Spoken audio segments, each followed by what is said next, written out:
Yo.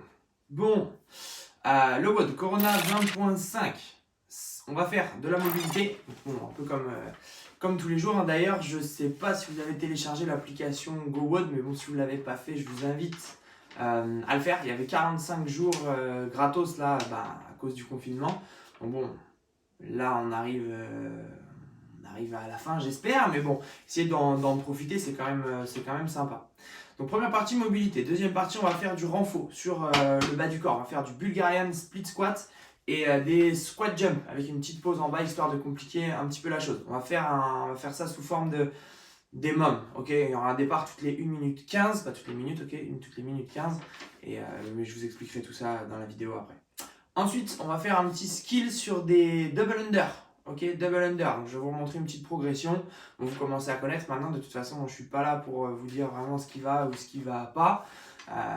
Du coup, voilà, j'ai essayé de vous donner deux, trois petites clés, petits trucs à penser.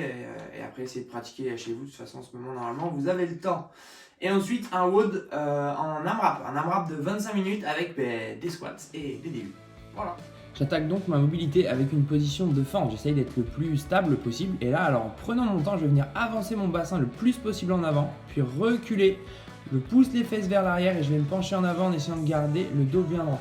Et je recommence vers l'avant, puis vers l'arrière. L'idée ça va être de faire 10 répétitions sur chaque jambe, sachant que je vais une fois vers l'avant, une fois vers l'arrière, ça fait une répétition.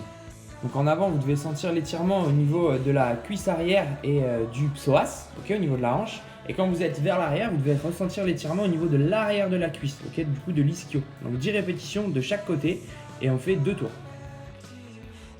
Puis renfort, donc départ toutes les 1 minute 15. Première minute 15, on va faire 8 Bulgarian split squats sur chaque jambe. Donc le pied arrière sur une chaise, le pied avant, le pied bien à plat au sol. Je descends le plus bas possible et je remonte en essayant de garder mon buste le plus droit possible.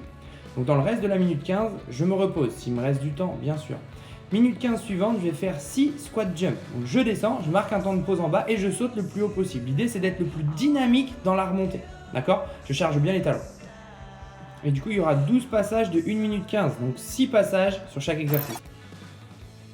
Ensuite, passage aux skills. Donc le premier mouvement, ça va être de faire le pingouin. Donc l'idée, c'est de sauter et de venir taper ses cuisses pendant que je suis en l'air. D'accord? Juste une fois pour commencer et après j'essaye de le faire en alternant un coup une fois, un coup deux fois. L'idée c'est de garder toujours le même saut. Ok, donc après le but ça va être de faire des simples très lents. Ok, pourquoi faire des simples très lents? L'idée c'est d'essayer de travailler son saut. Le saut, que vous fassiez des simples ou que vous fassiez des doubles, normalement il ne doit pas changer. Ce qui se passe c'est juste une accélération au niveau des mains. Donc essayez de faire des simples très lents et quand vous êtes à l'aise avec ça on passe à la suite.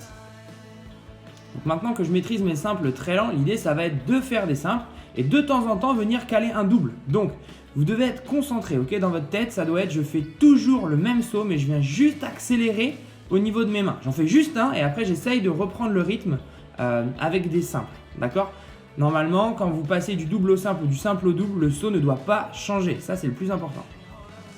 Et du coup, si ça le fait, je vais essayer d'enchaîner les doubles. Donc là, toujours pareil, toujours le même saut, je rebondis, j'essaye de ne pas envoyer mes pieds vers l'arrière, de rester le plus droit possible, garder mes coudes proches de moi et les mains légèrement vers l'avant. Je respire et j'essaye de me décontracter, de ne pas être tout crispé là.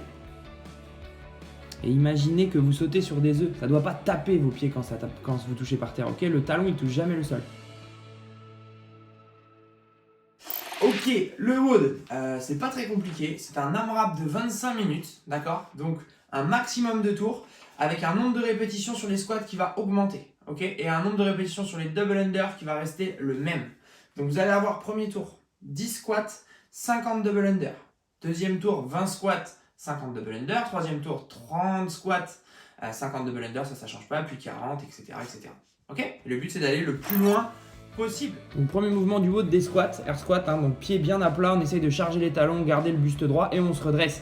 Extension complète de hanche, on doit être complètement debout. Et après j'attaque avec mes 50 double under ou mes 100 simples ou mes 50 jumping jack. Le plus vite possible bien sûr, et une fois que j'ai fini ma série, je repasse sur les squats. Ok, par contre j'en rajoute 10. Donc si j'ai fait 10 squats sur la première série, là je passe à 20. Puis après je refais mes 50 DU, puis 30, etc. Du coup votre score sera le numéro du tour, d'accord? Donc si je suis arrivé dans la série de 50, c'est le tour 5, ok? Tour 5 et le nombre de reps dans le tour 5. Ça veut dire que si j'ai fait mes 50 squats et j'ai fait 20 DU, du coup ce sera tour 5, 70 reps. Ok? Allez, c'est parti.